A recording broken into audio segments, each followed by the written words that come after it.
30 টাকা মেলা লাগছে কেন আমাকে ধর এভাবে দি 30 টাকা আছে ওই 30 টাকায় তো ছেন ধর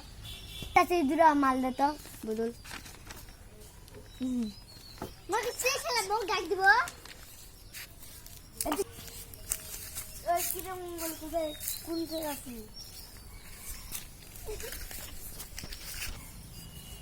নাকি ওই বস দেখি তো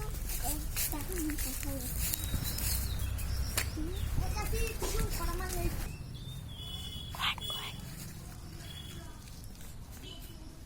কয়েক কয়েক তো গুলাবি খাবার দিতে মাল বসে খাচ্ছি লাঠি খান এই আজলি আবার কয়েক দাঁড়া লাঠি খান করে নি লাঠি খান করে মারি তুই কান দেখ তুই কান দেখ তুই কান দেখ তুই কান দেখ তুই কান দেখ